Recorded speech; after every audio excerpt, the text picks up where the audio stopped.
marcante na medicina que o senhor viveu? Histórias que vão ser sempre lembradas pelo senhor, de pacientes, de amigos.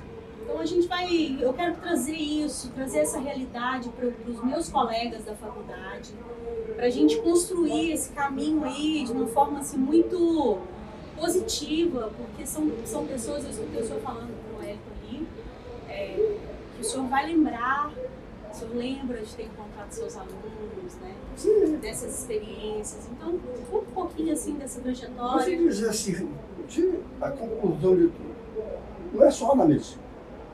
O que eu mais encontrei de melhor na vida chama-se encontro. Todos os encontros, o encontro amoroso que é o principal. Seja o amoroso familiar, seja o amoroso do homem com a mulher, seja qualquer tipo, o encontro amoroso. O encontro amoroso é o essencial da minha vida, desde que eu me entendo por gente. E eu lembro da minha vida aos 2 anos de idade. O outro encontro que me marcou muito é o encontro com o paciente. Então, eu encontro com o paciente, aquela pessoa fragilizada, com medo de morrer, e eu, do outro lado, com possibilidade de ajudar de alguma maneira, seja aliviando o sofrimento, seja curando quando é possível. Outro encontro que seria também formidável para mim, seria essencial, é com os meus alunos, é um encontro pedagógico. Eu sempre tive muito gosto de encontrar com você aqui hoje, porque você é um aluno meu, porque você estudou no meu livro, você tentou ter comigo alguma coisa no seu mundo de formação na sua profissão. O encontro esportivo também, eu sempre gostei demais, pratiquei tudo que foi esporte que você pensa, menos nadar, que eu nunca aprendi a nadar. Joguei tênis, joguei basquetebol, eu gosto demais de esporte. Então, para mim, para responder de uma maneira direta, frontal, clara, na minha vida, o mais importante é o encontro com as pessoas. Seja ela um familiar, seja um paciente, seja um amigo, seja qualquer um. O encontro hoje é um dia especial. Eu estou encontrando com você na condição de uma ex-aluna minha. Agora mais aluna do que nunca, né, professor? Porque aqui presente, assim, Claro. Eu não gostei desse período que me convidava para live, para isso. Eu não tinha motivação para fazer no mundo virtual o encontro. Porque eu acho o encontro virtual, ele tem características muito especiais. Na medicina, ele deve ser usado só em situações especiais. Eu sou completamente contrário à consulta virtual, porque é uma meia consulta. Como é que eu vou fazer exame físico? Não tem toque, né? Não tem toque, não tem toque.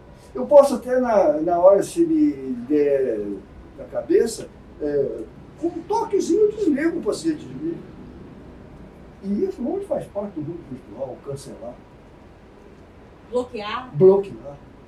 E eu não sei como que isso se encaixa na medicina, como isso se encaixa nas afecções, no mundo amoroso, no mundo dos amigos. Bem, eu vim falando com meus amigos por telefone, por WhatsApp, por e-mail. Mas sentar para tomar um café. Mas aquilo é um complemento. Não é o essencial. O que o senhor fez ao longo da sua vida para poder construir essa relação com as pessoas?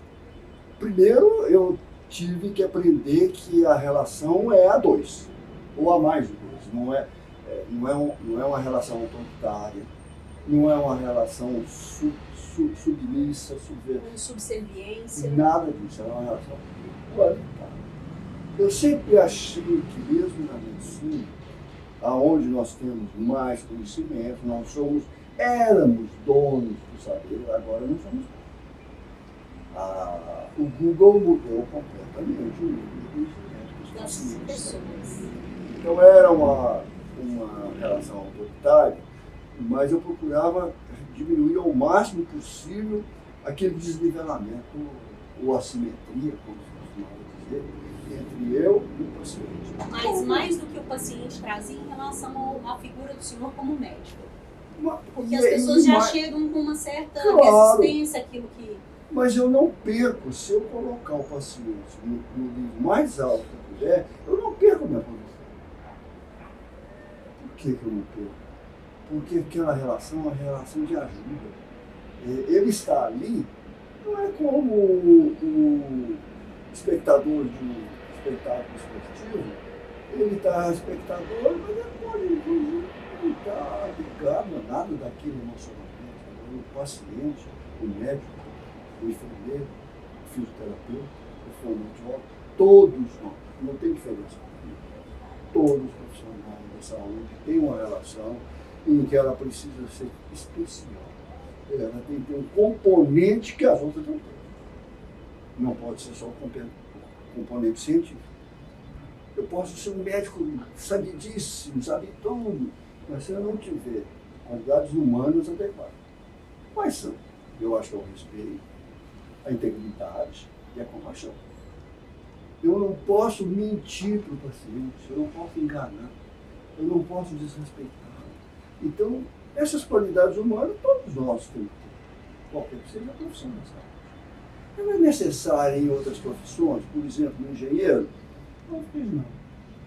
Porque o engenheiro ele trabalha mais... Exatas, papéis, provavelmente cálculos. não. Mas ele precisa entender a necessidade do cliente dele para poder fazer. Mas não é no nível executar. nosso, não é no nível emocional.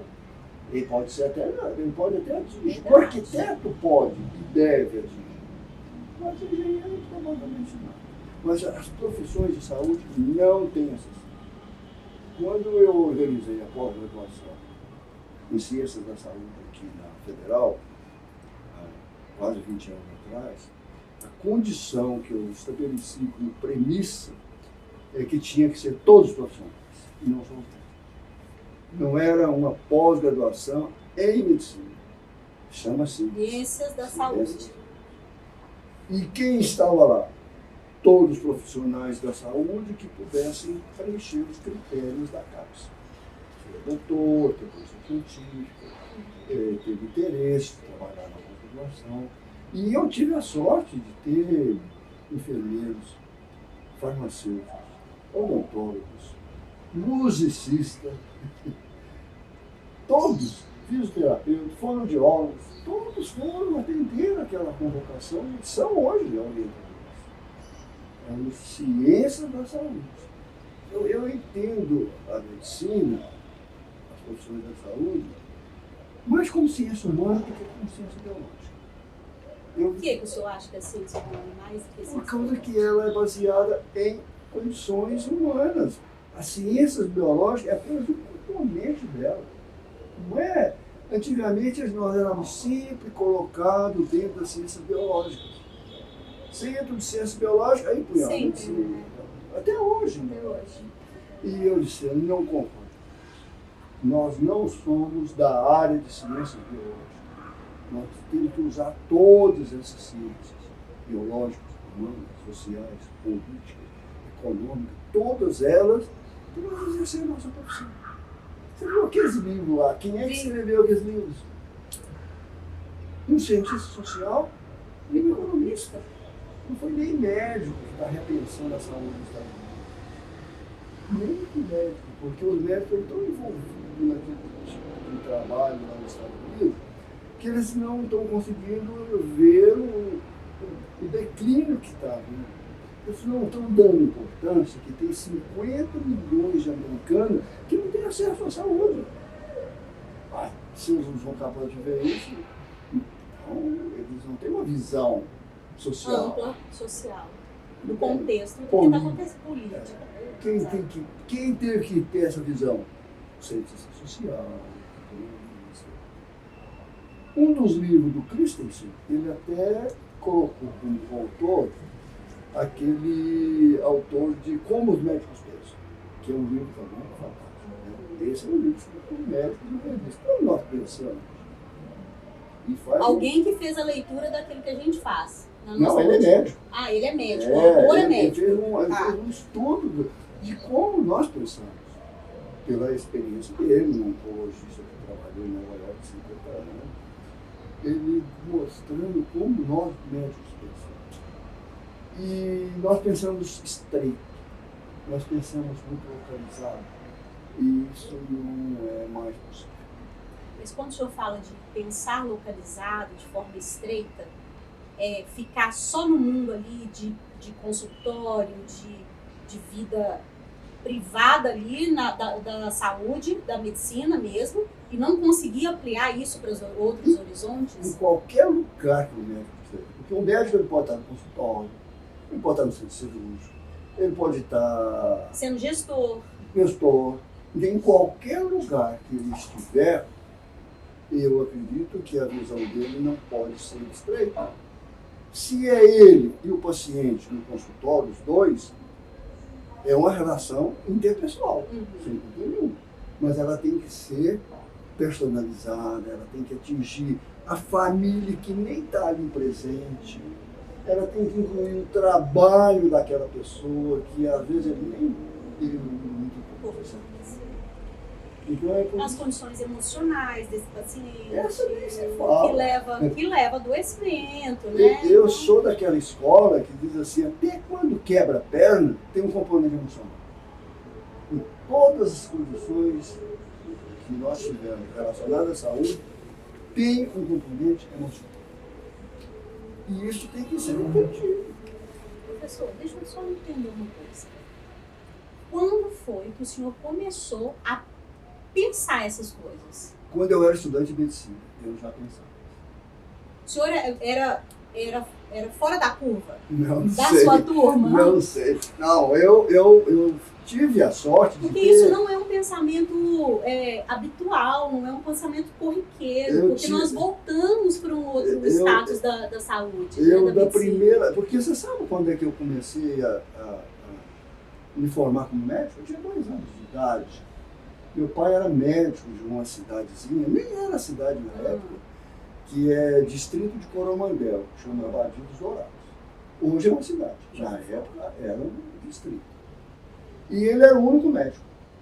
E naquela época fazia parte do trabalho do médico, no final da tarde, visitar os doentes que não puderam, que precisavam de uma monitoração e não podiam ir ao consultório. Os idosos que tinham qualquer tipo de invalidez. E eu ia de mão dada com ele. Olha, Nas casas da dona Maria Machado, da dona Rosário, eu lembro do nome das doentes. Não tinha hospital. Os doentes graves eram internados no quarto de hóspede da minha casa. E eu visitava eles todo mundo. o pai do senhor fez uma semi-intensiva ali, uma enfermaria, Era ambulatório. um quarto de hóspedes com 2 camas. E ele já tinha a visão de que o paciente tinha que ter uma pessoa junto com ele da família. Então tinha 2 camas. Uma era do doente, E outra era a família que estava lá, alguém cuidando. alguém que quisesse da família ajudar a cuidar. E o senhor fazia corrida de leite todo dia. eu ia lá várias vezes. Eu ia várias vezes. Eu ia demais. Eu e minha irmã. Eu tenho uma irmã que nós tínhamos muita ligação, quase da minha idade, diferença pequena. E nós íamos lá visitar o doente, conversar com ele, e ficávamos amigos do doente. Era a parte lúdica do tratamento, né? Porque aí chega 2 crianças eu lá. até descrevo num dos livros que eu fiz a biografia do meu pai, que eu e minha irmã, e os amigos, os primos, nós enterramos uma perna amputada. Você está achando impossível? Você está achando graça? Enterrar uma Meu pai era cirurgião também, ele fazia parto, ele fazia cirurgia. Eu, quando era criança, enterrava pintinho, galinha, nós bichos pequenos. E nós internamos a perna do seu Joaquim Machado. Por quê? Porque meu pai, ele foi mordido de cobra, foi assim, um acidente ofídico, e teve uma necrose grave na perna, como era comum, não tinha soro, escondido, não tinha nada.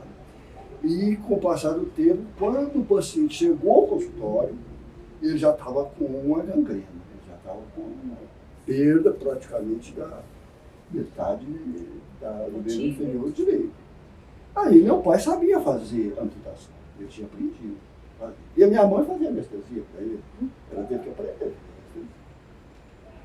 E eu e minha irmã estavam lá assistindo tudo, né? O evento. Assistindo. Aí, quando terminou a cirurgia, o meu pai colocou a perna do seu Joaquim Machado dentro daquele balde que tinha lá na sala contígua, onde ele fazia exame ginecológico, onde ele fazia esses procedimentos. Ele colocou dentro do balde. Então eu e meu irmão falaram, vamos enterrar a perna dele. Tinha uma pessoa que morava na nossa casa, lá em Aguadinho do Dourado, que tomava conta do quintal, tomava conta dos cavalos que tinham que ficar lá para atender os pacientes. Não era ambulância, era cavalo. Eu tinha um, meu pai tinha outro. Para nós irmos juntos. Tinha uma plantação de cana, tinha um cocheiro, e tinha que ter uma pessoa tomando conta. Ele era um ex-palhaço do Circo Irmão de Portugal, chamava Faísca. E o Faísca era o nosso auxiliar para.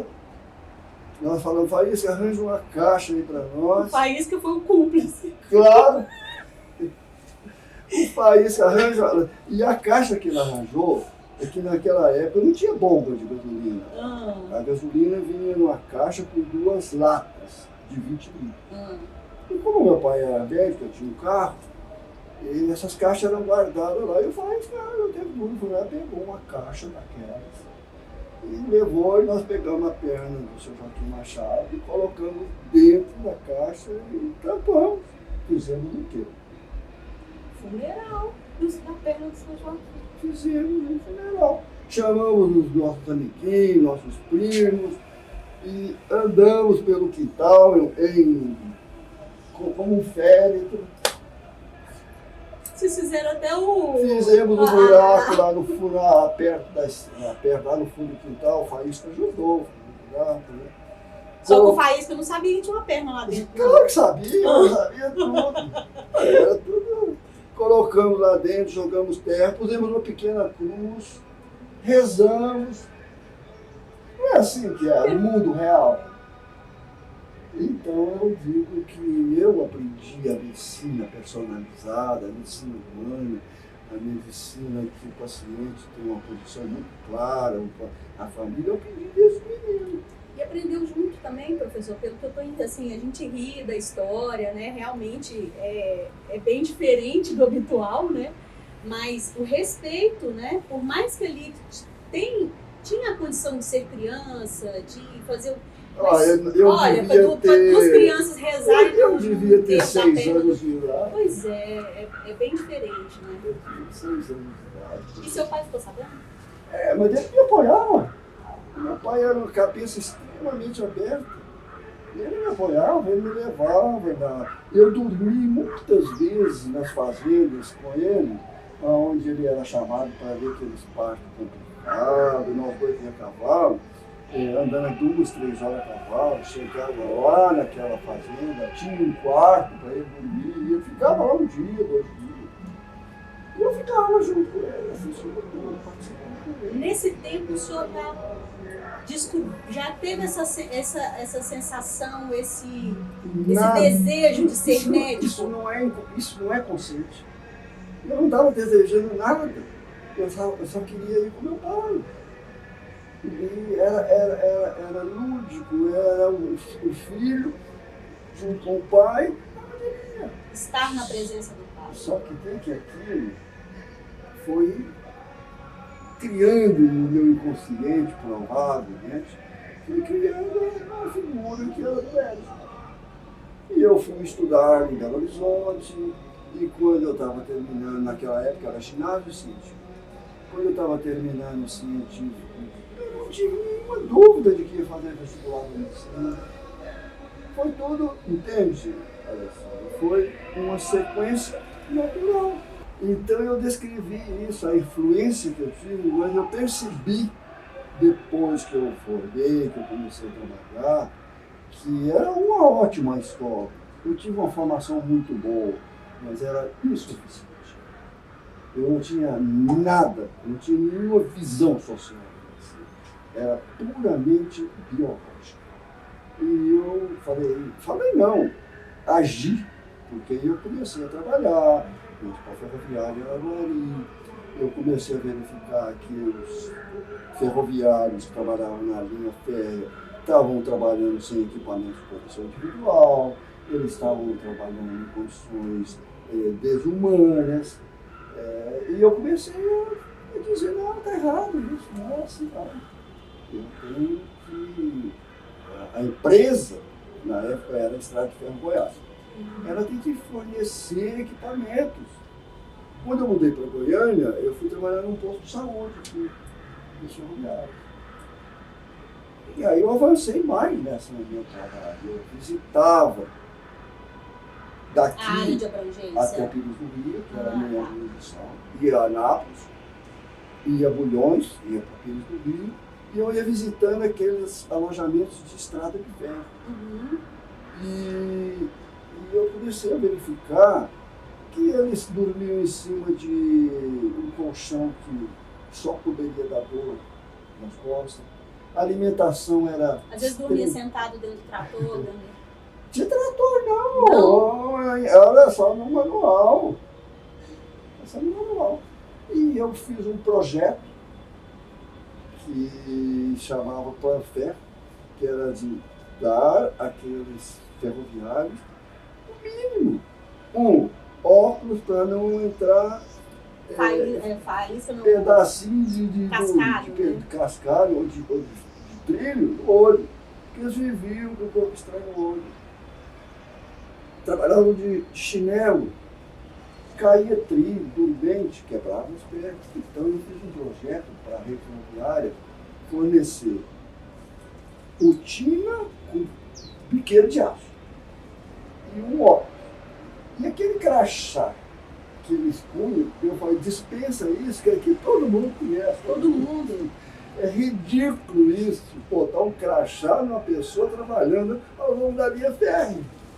Deram importância para uma identificação e não para si. Burocracia invadindo e dominando. E eu fui numa reunião ao Rio para defender meu projeto diante da comissão do Departamento de Saúde do Trabalhador e levei números, calculei o custo do acidente, calculei o impacto disso na saúde, o impacto disso no hospital. Isso é biologia? Não é.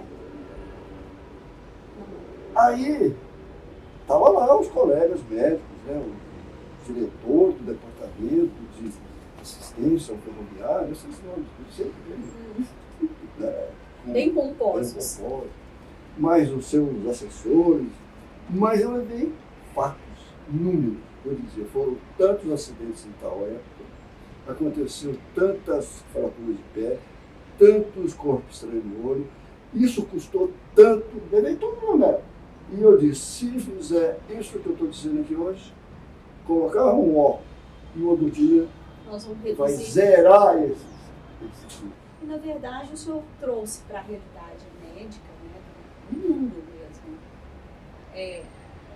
a possibilidade de olhar para a necessidade da pessoa, né? Porque o senhor estava olhando para a necessidade dessas pessoas que estavam ali trabalhando. Claro. A necessidade da empresa, porque claro. Não é somente o funcionário machucar, mas o impacto que isso economicamente para o sistema público de saúde, né? Até então não existia o SUS ainda, mas alguém ia pagar essa conta. A rede ferroviária tinha um serviço. Então, eles tinham. Eu era funcionário da rede ferroviária.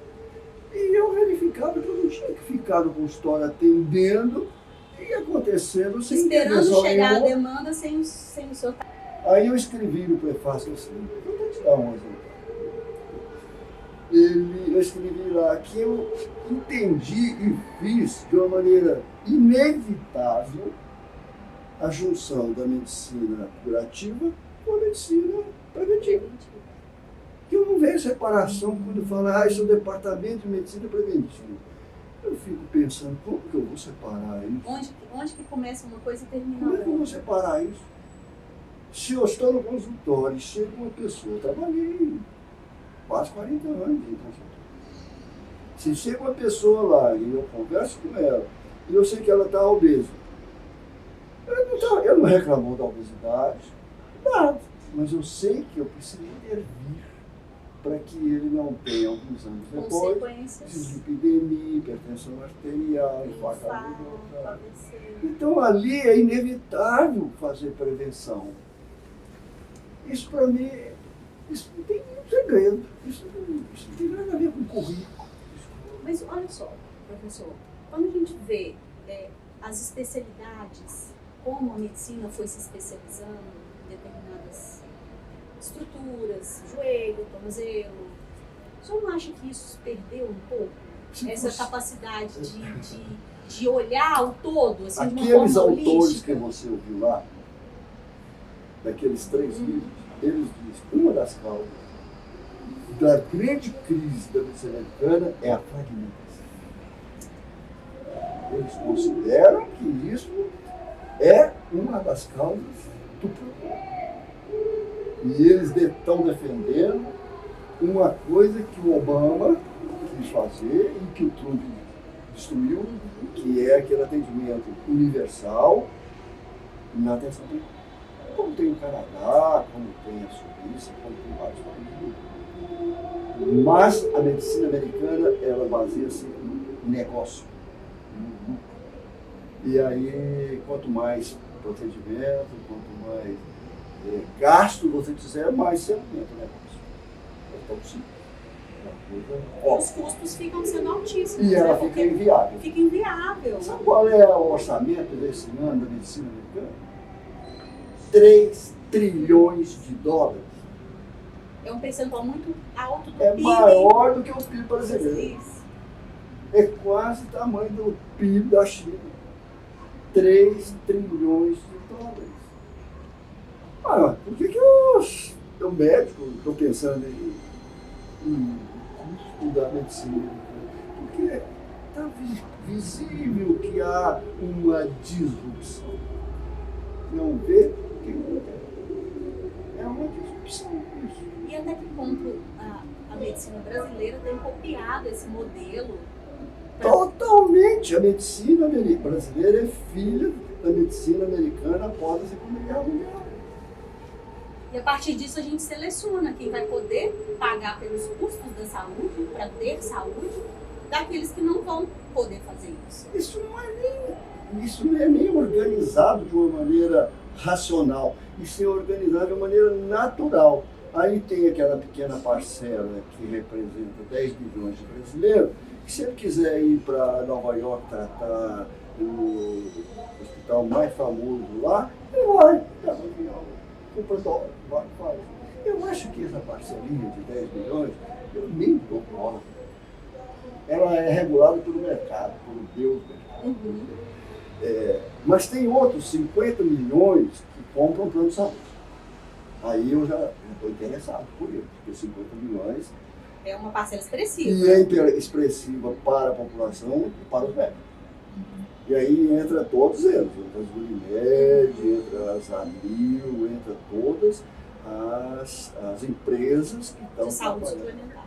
Mas tem 150 milhões de brasileiros que só tem um lugar para ser atendido, que é o SUS.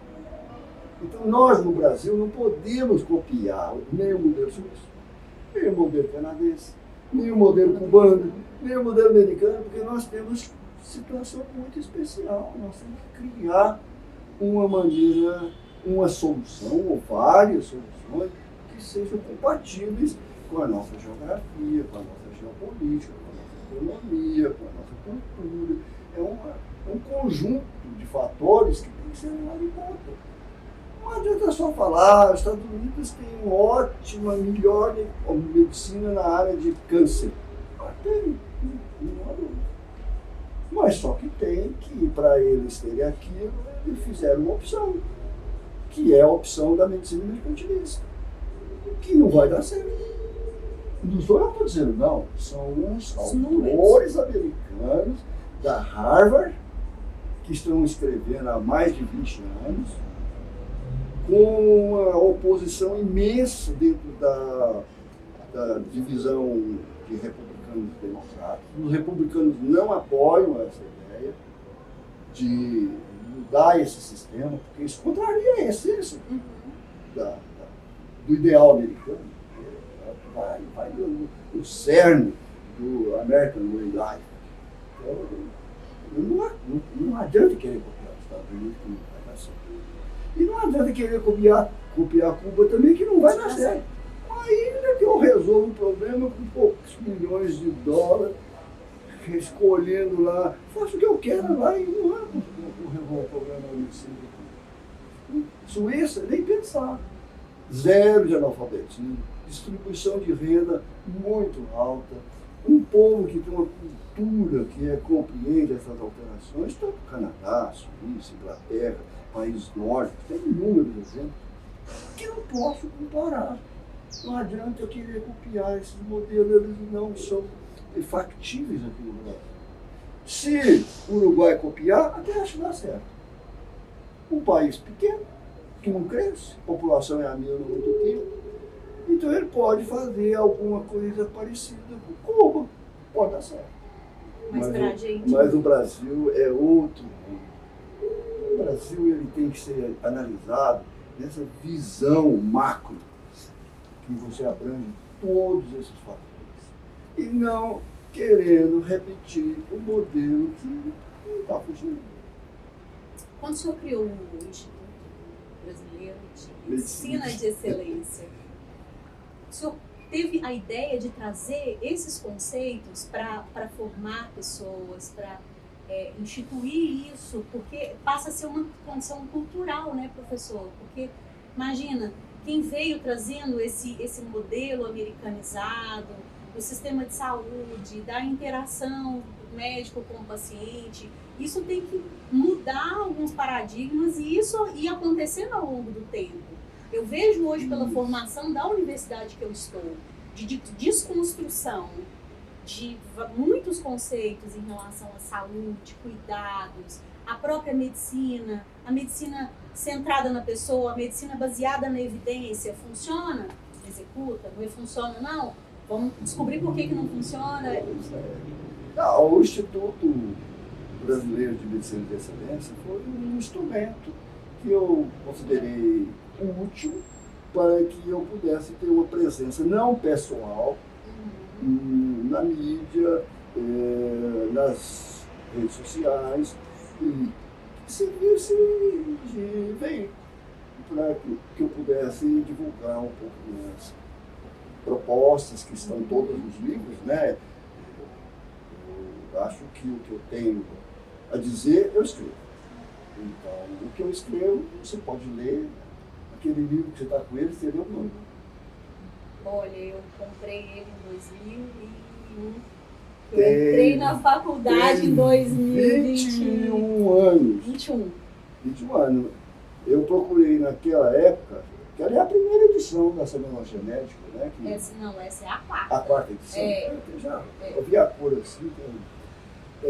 Porque desde o primeiro livro que eu escrevi, que foi em 1980, que chama Exame Clínico, que já está na oitava edição também, ali eu estava colocando, junto com os meus colegas de trabalho, o João Marcos Reis, uma figura maravilhosa, que foi meu amigo há muitos anos, o professor Anis Haas, já falecido também, o professor Abdo Badim, que depois foi substituído pelo Sebastião Rico, Melo Souza, o professor Heitor Rosa. Então foram muitos professores que fizeram um corpo de professor de semiologia. Quando eu vim contratado para trabalhar aqui como professor de semiologia. E nós começamos a estudar. Como que nós poderíamos fazer aqui da melhor maneira? Eu comecei a comprar os livros de semiologia do mundo inteiro. Tinha um brasileiro, que foi um livro que teve um papel formidável na medicina brasileira, que chamava Semiologia Médica, do Vieira Romero, de 1916. Uau. Meu pai estudou dele em 1930 e eu estudei nele em 1954, 55. Então, Vieira Romero ele representou o que havia de possível para várias gerações. E nós pegamos o Suros, da Espanha, o Padilha, da Inglaterra, o Cabot, dos Estados Unidos, o Morin, da França. Pegamos meia dúzia de livros, punhamos na mesa. Eu fazia reuniões frequentes com esse grupo, quase toda semana. Nós discutíamos o que nós estávamos fazendo. Nós punha lá em cima e dizia, é isso que nós queremos? Qual é a base do exame clínico que nós queremos transmitir, não só transmitir, mas que os estudantes saiam saber fazer, reproduzir, né? Só não adianta isso. Saber fazer. Que é o ato médico básico. Eu não discuti isso. Ato médico básico é exame clínico. E nós usamos mimeógrafo. Você sabe o que é mimeógrafo?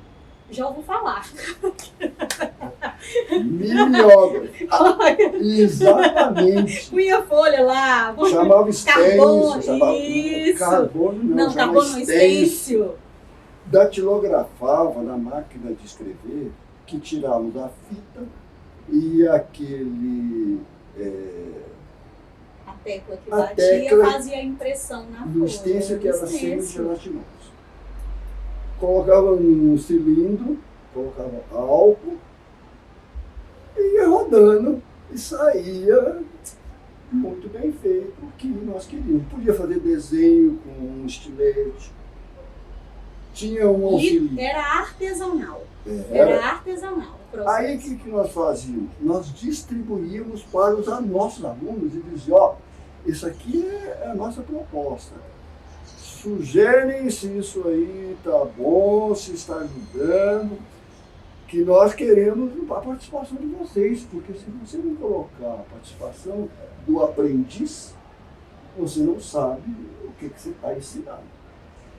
Recebi dezenas, eu ia pegando aquilo, juntando, na reunião seguinte, eu punha na mesa lá, os professores examinavam, alguns até achavam meio ruim, estudantes do terceiro ano. Corrigindo, me corrigindo, o que é isso? Que audácia! O mundo está virando de cabeça para baixo. Que audácia! Mas aos poucos, todos foram entender. Após 1 ano, 2 anos desse trabalho, nós tínhamos um corpo de conhecimento e eu consegui, com o diretor das clínicas naquela época, que tinha verbo disponível, para fazer uma apostila bem feita. Eu tenho até um exemplar que eu guardo aqui, né? Ela foi feita em 1975. Esse eu vou querer ver. Eu vou te mostrar, mas esse eu vou querer ver. 1975, ilustrado, com desenhos feitos artesanalmente. Aí eu distribuí para os estudantes gratuitamente. Eu dava por um ano, que foi em 75, acho que no ano de 76 eu distribuí para os estudantes. Mas, como nesse mundo sempre tem quem quer ganhar algum dinheiro, o que não é errado. É isso que eu ia falar, não está errado, não tem nada de errado. O livreiro da escola, Manuel, ele falou assim, professor, eu posso reproduzir isso aí para vender? Não, eu falei, pode, pessoal, não tem problema. Aí ele pegou aquele material e fez um certo número de exemplares. E começava o ano, a turma chegava lá e já comprava. Todo mundo material. E ele era amigo do dono da editora Guanabara Clube. Ele era um judeu, amigo do Pedro Loche. Na época era o presidente da editora. Ia ao Rio, encontrava lá, porque ele era um livreiro, e o livreiro representava a Guanabara Clube.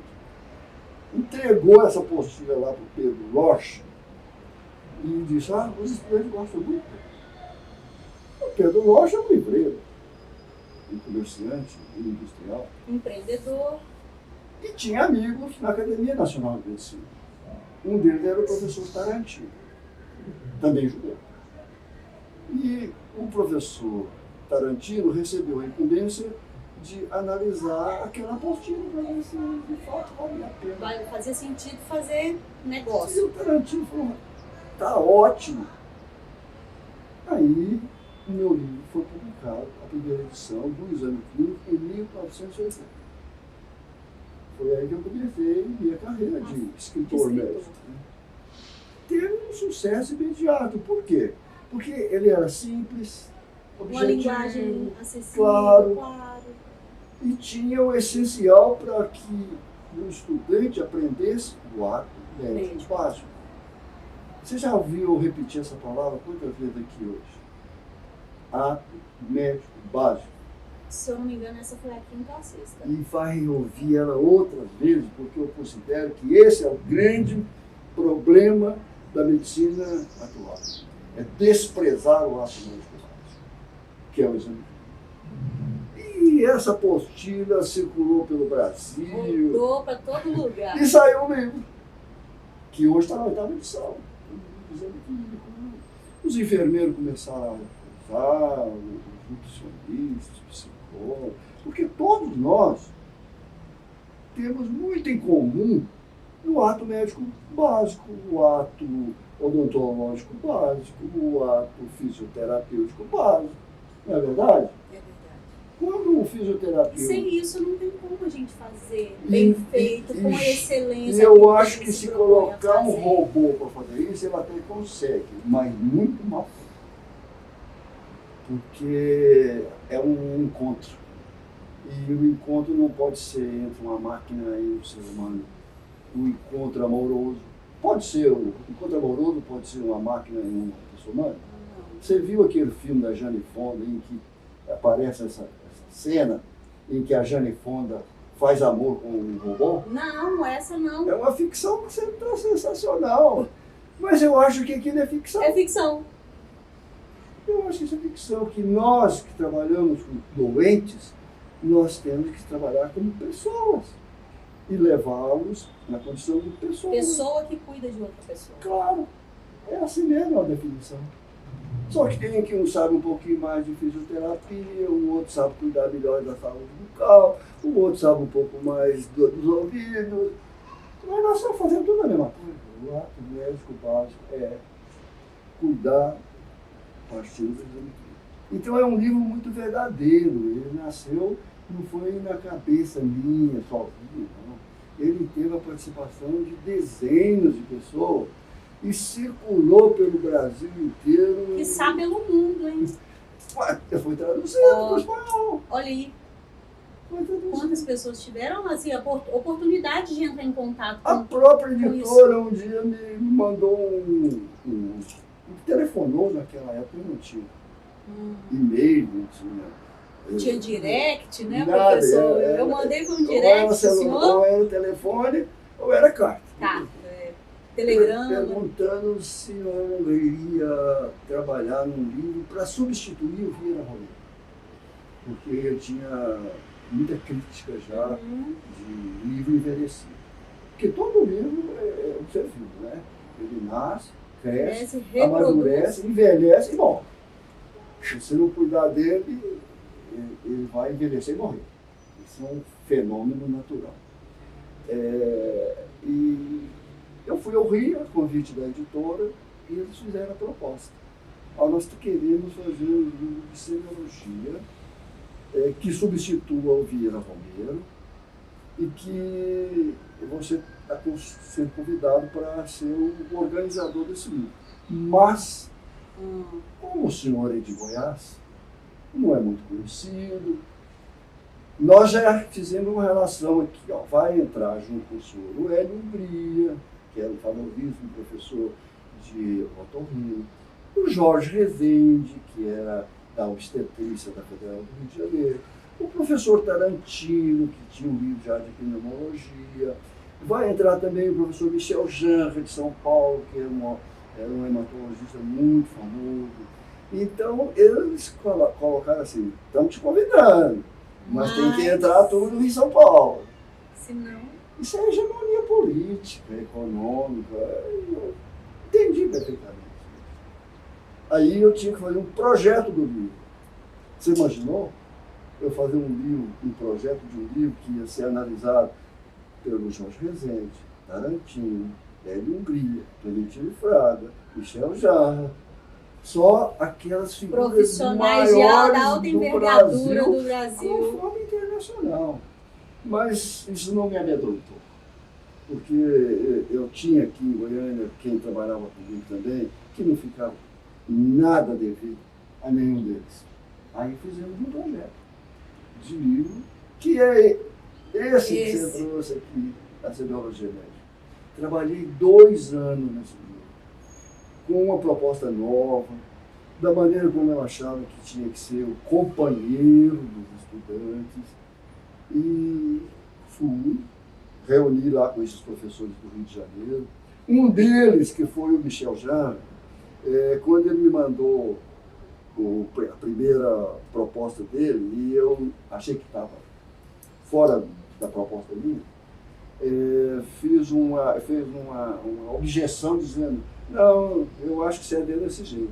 Aí, por telefone, eu disse, não, professor, já tem um projeto, os outros estão fazendo, então é preciso que seja modificado. Então você arranja outro, ele falou para mim, você arranja outro, Que abusado! daqueles paulistas mais achando que era dono do mundo, não é dono do Brasil, e que eu não vou participar do seu trabalho. Eu falei, professor Michel, eu tenho o maior respeito pelo senhor. Se o senhor aceitar, eu vou ali hoje falar com o senhor. Você vem hoje? Venho, vou ir hoje. Ué, que hora? Eu falei, eu acho que o último voo daqui de Goiânia para São Paulo deve sair às 4 horas da tarde, por aí. Ué, se você quiser vir, tudo bem. Aí eu pensei, eu tenho que marcar um encontro com o Michel Jarre, num lugar melhor que tem em São Paulo. Na hora eu falei, no Maxud, pode ser? Claro, o Maxud era uma famosíssima na época, né? Ok, que hora? Eu falei, Plaza, né? Que hora que o senhor sai do consultório? Que hora que o senhor... Ele falou, 7 horas, tá bom? Eu falei, combinado. Naquela mesma hora eu já telefonei, comprei a passagem. Fez reserva do Maxud. Fiz reserva coisa nenhuma, eu tive tempo de fazer reserva, não. Eu peguei um voo que saía daqui às 5h30, mais ou menos, que era, eu acho que o último voo para São Paulo. Cheguei no Maxud, subi no apartamento, botei um terno. Colocou a beca bem, claro, bem alinhada. Desci lá para o lobby do hotel. Quando foi 7 horas em ponto, chegou lá o Michel Jarre e um assistente dele, que eu não conhecia. E eu conhecia ele, mas eu não me conhecia. Quando ele entrou, eu fui cumprimentá-lo. Aí eu falei, professor, vamos tomar alguma coisa aqui no bar do Maxud. O Maxud era maravilhoso aqui do lobby dele. E a professora junto. Ele foi logo dizendo, falou assim, olha, você é muito sabido, você arranja outro, porque nós dois não vamos dar certo para trabalhar junto, não. Eu falei, claro, professor Michel, que eu quero trabalhar com o senhor. O senhor é uma figura de prestígio internacional. Pode não ter dado certo esse encontro inicial, mas eu quero ter o senhor trabalhando. Aí ele falou, sabe uma coisa? Você vai trabalhar com uma assistente aqui, porque aí vocês vão dar certo. Eu falei, mas eu quero que o nome do senhor entre no livro. Ah, pode ser. Aí o senhor ganhou ele ali na hora. Aí tomamos um whisky, eu gostava do whisky e tal, tomamos um jantamos junto, a conversa ficou aí ficou mais amena, aí ficou mais... Ficou amena. Ele foi embora e eu passei a falar com a professora, que era assistente dele. E ele só põe o nome dele lá, Michel Jarre, ele é turco muito vaidoso. Então, o nome dele... Mas foi uma somatória de favores. O senhor precisava de uma coisa, ele não queria. E cada um dá o que pode. E cada um dá o que pode. Assim, eu chego na faculdade e falo assim, não, meu avô, meu pai... Ah, vocês estão estudando o livro do meu pai. Gente, isso não, aí... agora eu estou escrevendo, meus netos estão escrevendo. Olha isso.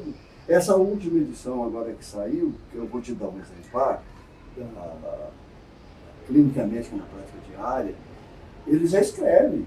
O Arthur escreveu um capítulo sobre o olho vermelho, o Frederico escreveu vários capítulos sobre doenças metabólicas, O Calil também participou. A medicina que integrou a família, né?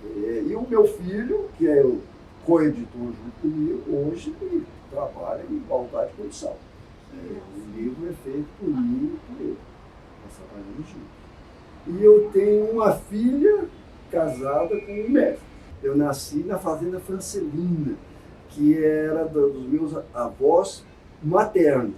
Meu avô Juca e minha avó Laudelina, que eu chamava de voinha. E ela era uma matriarca. As filhas tinham que ir lá para a fazenda para dar à luz. E eu sou o neto mais velho. A minha mãe... O hospital de lá deve ter o nome do seu pai. Meu pai tinha um hospital lá em Araguari. Depois que ele sofreu um infarto e não pôde trabalhar, ele vendeu o hospital, mas ele teve... Eu trabalhei com ele no hospital. Eu trabalhei em Araguari 5 anos.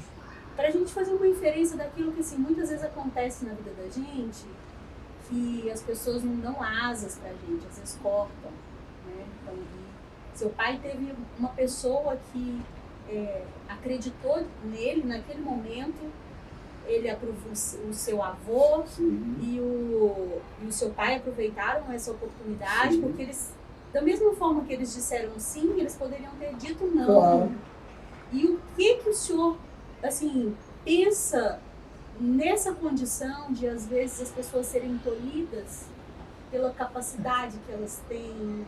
Eu acredito que o mundo é feito de gentes inteligentes e boas e más, feias e bonitas.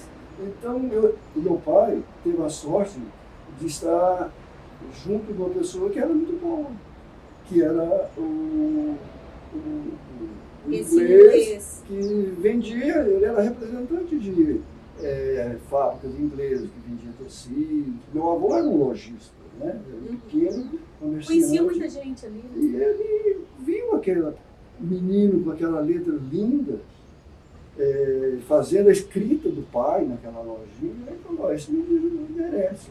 Então eu acho que isso é algo inerente àquela pessoa que viu aquele menino. E na vida do senhor, alguém tentou cortar suas asas ou deixou? Pelo contrário, eu sou um voar? privilegiado. Eu sou um privilegiado. Ninguém nunca quis cortar minhas asas. Em algum momento o senhor pensou em desistir? Nunca eu pensei em desistir. Eu fui estudar em Belo Horizonte, eu tinha 11 anos de idade. Eu fui interno num colégio de altíssimo padrão na época, que era o Instituto Padre Machado.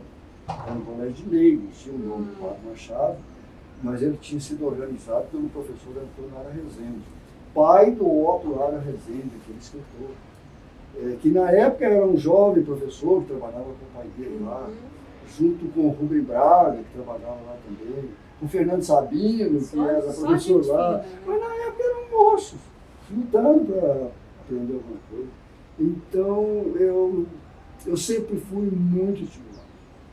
Meu pai sempre me estimulou muito. Eu lia os livros lá pela capa. Quando eu vi lá, por exemplo, Os Miseráveis, eu tinha 12, 13 anos de idade, eu fui ler os livros. Quando eu vi lá o livro que sempre me impressionou muito, que eu falava do jeito que escrevia, Ivanhoe. Na verdade, Ivanhoe, mas eu não sabia inglês, né? Eu li o Ivanhoe, eu li o livro. Então eu li aqueles livros do meu pai tudo, porque meu pai era intelectual. Ele trabalhava numa cidade, meu pai era advogado, mas ele foi o descobridor da febre amarela silvestre. Ele descobriu, foi o primeiro no mundo a descobrir uma forma clínica da febre amarela, porque ela era considerada uma doença urbana. E ele verificou na Baía dos Dourados, onde ele trabalhava, que era onde ele tinha nascido, ele formou e voltou para trabalhar lá.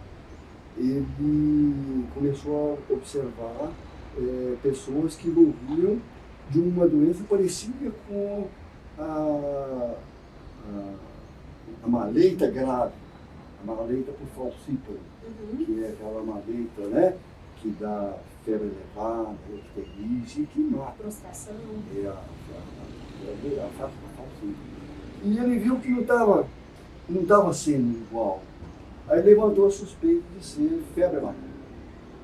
Ele desceu dentro de um túmulo, de uma pessoa que tinha morrido com febre amarela lá em Amazonas. Retirou um pedaço do fígado, que era por onde ele sabia fazer o diagnóstico. E ele me dizia que ele ficava na dúvida que tamanho que ele ia tirar o pedaço do fígado, dizendo que tirou quase meio quilo. Para não ter erro. A pessoa já estava lá, não ia ter outra solução, era melhor estudar, né? Foi, ele armou todo um esquema para descer lá dentro do túmulo, abriu o caixão, levou o material, colocou. Ele tinha sido um aluno fora de série no Rio de Janeiro, meu pai.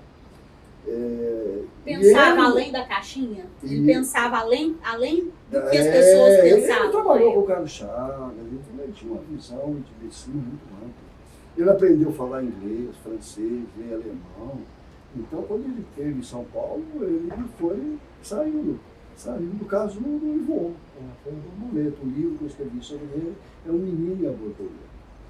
E aí ele terminou, durante o período que eu esteve lá no colégio anglo-americano, ele terminou, ele fez vestibular de medicina em Belo Horizonte. Ele disse que nem sabe por quê, acho que era mais fácil.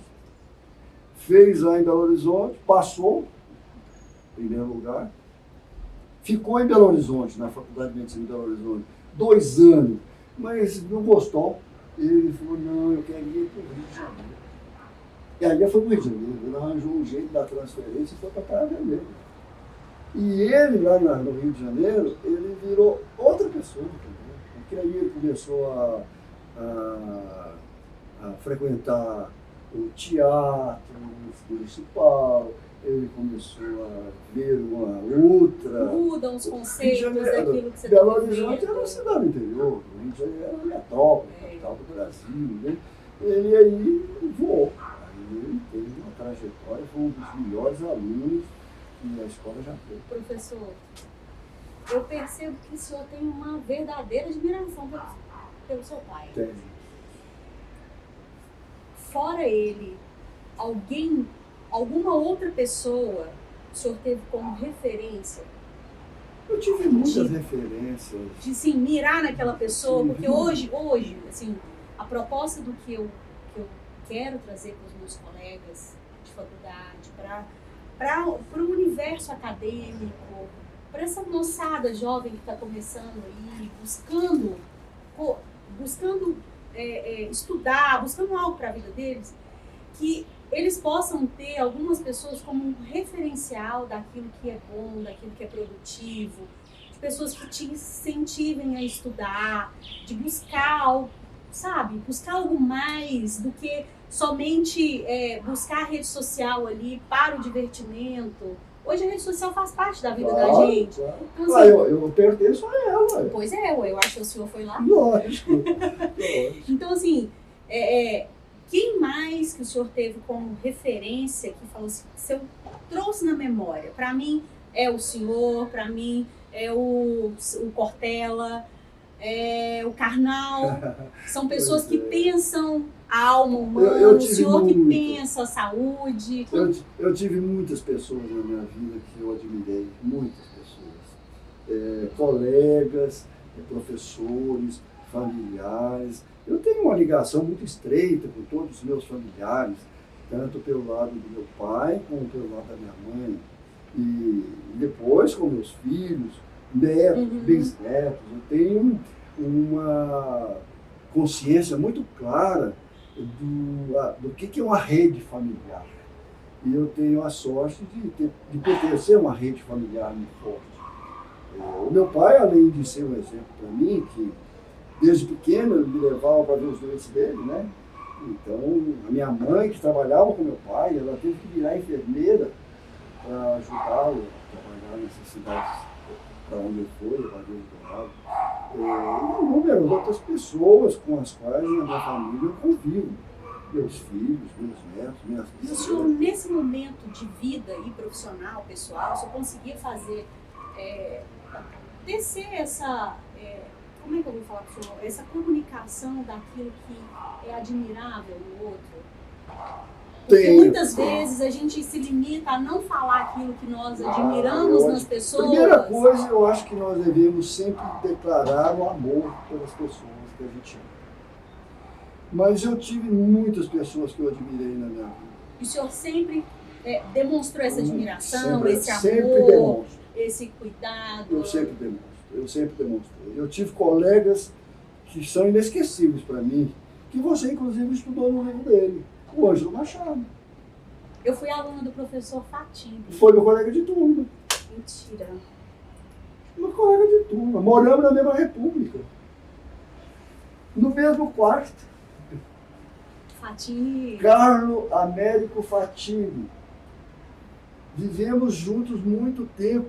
Quando eu fui presidente do diretor acadêmico, Alfredo Valena, porque eu fui um estudante muito político também, que eu acho isso muito importante. Um estudante que não fica só no livro. Um estudante que sai fora dos livros. Na sala de aula. E aí eu pratiquei esporte. Fazia parte da bateria? Não, da tinha banda lá? Não tinha, não? A banda veio em outro momento, mas eu fazia parte do time de futebol. Eu fazia parte, naquela época, o melhor que nós tínhamos chamava Intermédio, que nós íamos no Brasil inteiro praticar esporte. Eu jogava basquetebol naquela época. Existe, eu jogava basquetebol, conheci Curitiba, Recife, Rio de Janeiro, que as intermédias mudavam de cidade. Aí de vez em quando o senhor estudava? Eu sempre estudei. Não, eu tinha uma colega. De vez em quando estudava. Eu tinha uma colega, Diomar Tartaglia, era a única mulher da minha vida. Eu era amigo da Diomar Tartaglia. Ela falava assim, Sião, eu não te vejo estudando, porque todos ficavam estudando do modo tradicional. Sabe como é que eu gostava de estudar? Nós tínhamos uma biblioteca muito boa, que foi, inclusive, dada pela Rockefeller Foundation. Naquela época que a Rockefeller e outras instituições americanas estavam querendo instituindo a educação dominar, porque você domina primeiro pelo exército, né, mas dura pouco tempo. Depois você domina pela economia, sufocando a economia do país e fazendo você gostar de cachorro-quente, etc. Depois, a última maneira de dominar é pela cultura. Aí você foi à escola, o Rotary Club foi feito para dominar, o Lions Club para dominar.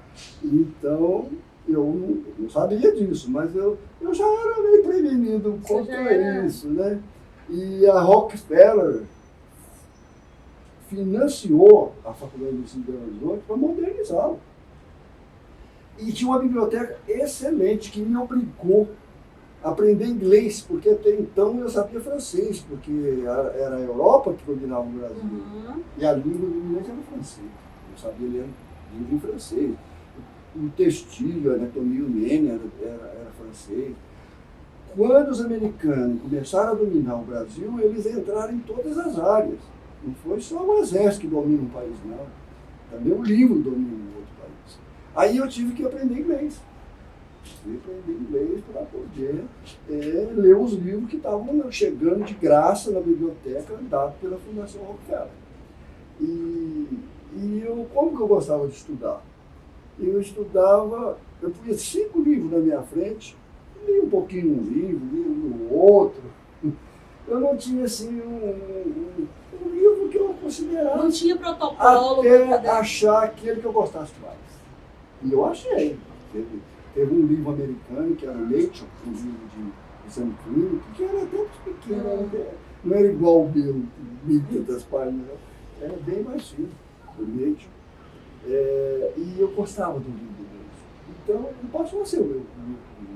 Mas tinha livro em francês, livro em espanhol, livro em inglês, livro em alemão, tinha todo jeito. Que a biblioteca era muito rica. Então, eu sofri influência múltiplas. Francesas, inglesas, americanas, alemãs. E o mais legal disso tudo é que você usou isso para o lado positivo, né? De trazer para a sua carreira, trazer para a vida. Eu sou um pouco rebelde a ser dominado, né?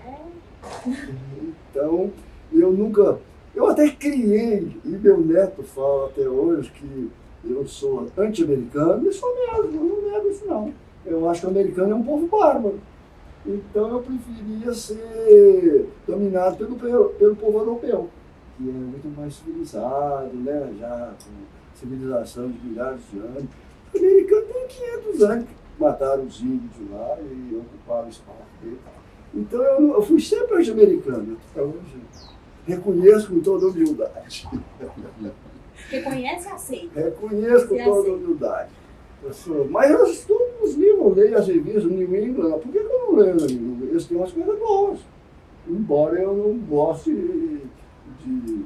Mas até pra gente saber aquilo que não é bom pra gente, ou que aquilo que você não aceita, ou não quer, você tem que entender por que aquilo não pode ser aceito por você, né? E ter um referencial, uma comparação. Agora aqui, professor, pra gente ir terminando essa nossa conversa aqui, daqui a pouco tá no seu horário. Agora mesmo você abre a porta e as duas entram correndo aqui. Vou. Aí a menorzinha, mas ela vai parar mais longe, né? Uhum. Ela vai chegar, mas ela vai chegar mais devagar.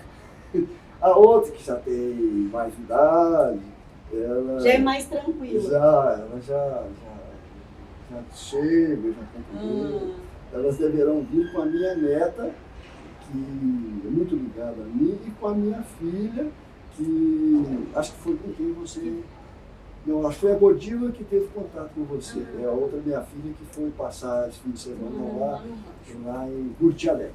Eu quero que o senhor mande uma mensagem para os meus colegas da faculdade, MEPAC, Tumbiara. Eu estou aqui com o professor Selmo Celeno Porto, autor, uma celebridade no meio médico e que a gente tem como referência. Eu quero que ele deixe uma mensagem para vocês e ele vai dar esse recadinho aqui, né, professor? Com muito prazer. Primeiro dizer que os estudantes, depois que me conhecem, eles me consideram um colega, porque eu sou sempre um estudante de medicina. E isso representa para mim uma maneira muito agradável de receber um estudante de medicina, no caso, uma estudante de medicina, que vem cá sabendo algumas coisas da minha vida, já tão longa, né? Que me permite dizer talvez algumas coisas úteis, talvez contar algumas histórias, talvez dizer por que eu fiz curso de medicina, por que eu respeito tanto os doentes, por que eu considero que o essencial para aprender medicina é trabalhar com pacientes. Os livros ajudam? Claro, ajudam. Assim como esses outros recursos atuais também ajudam. Cinema ajuda. Eu sempre gostei muito de passar filmes para os meus alunos, e isso é a demonstração mais fácil de se entender. Fiquei muito feliz com a presença da Alessandra, mas lá é Ale. Eu vou aprender sempre a ler, porque o cérebro da pessoa idosa, ele tem essa particularidade. Quando ele grava alguma coisa que foi dita para ele, aquilo passa a ser prioritário na lembrança. Então ela pode dizer 1000 vezes que é a Alessandra, mas para mim é a Ale. A quem eu agradeço a oportunidade de falar com os colegas, com os amigos, com os estudantes de medicina, porque agora, quando a gente fala qualquer coisa, o mundo inteiro fica sabendo. Fica sabendo, e é rapidinho assim, não tem jeito de esconder mais nada do que a gente fala. Além disso, eu não sei esconder também nem no que eu escrevo. Eu sempre procuro ser autêntico. Tudo que eu respondo, tudo que eu falo, tudo que eu escrevo, eu quero escrever com a mente e com o coração. E é a maneira que a gente pode fazer com mais sinceridade.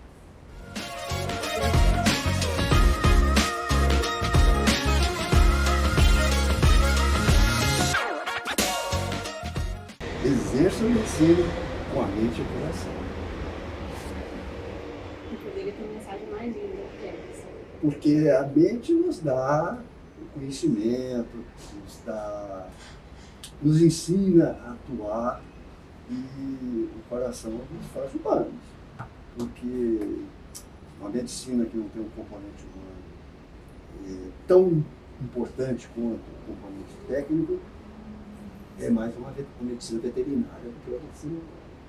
Mesmo a medicina veterinária, eu acho que tem um componente humano. Porque os animais também têm sentimentos.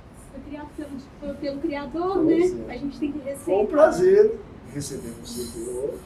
Você não sabe o tanto que essa mensagem aqui, isso aqui representa para mim, de depois de quase 20 anos de formada como fisioterapia, ter buscado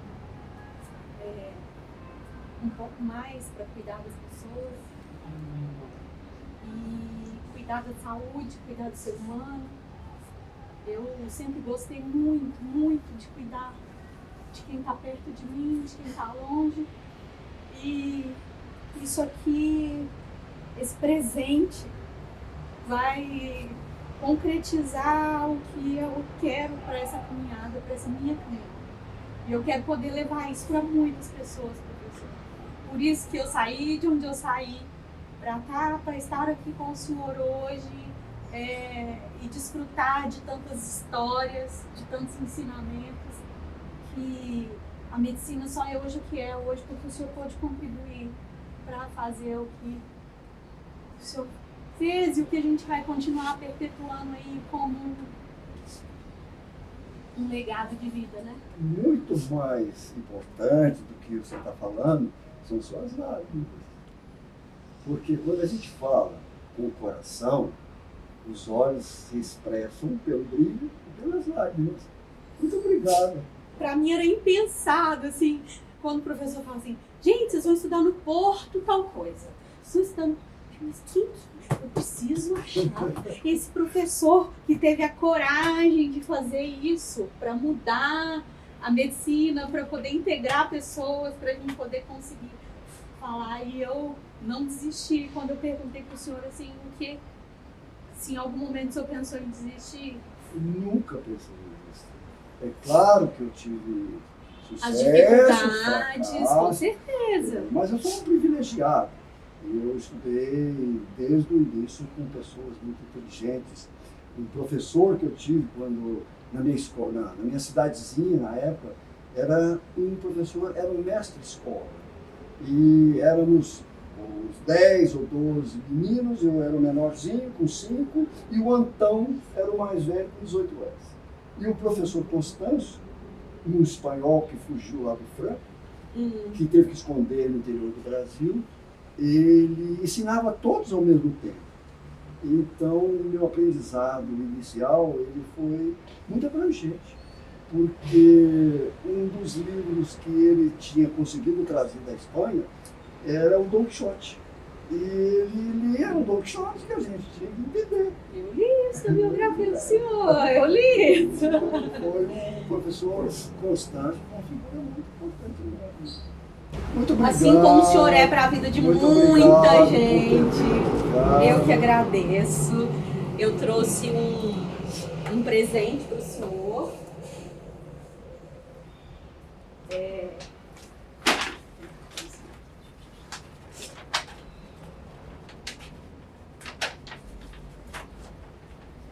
Primeiro, deixa eu ver o cartão dele. Admirável professor, doutor Celso Silveira. Foi um enorme prazer estar na sua presença. Obrigada por tanto ensinamento. Alessandro Corrêa. Muito obrigado. Muito obrigado. Eu recebo.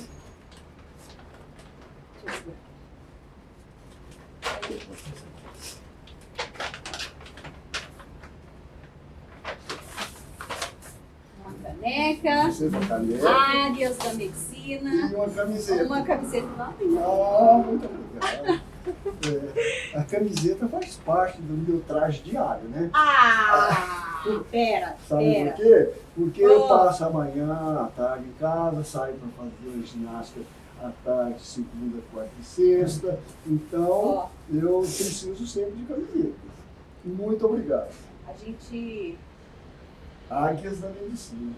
Eu preciso ter olhos que veem de longe para que seja um médico que saiba ver o invisível. Com certeza, né? muito, muito, muito Muito obrigada.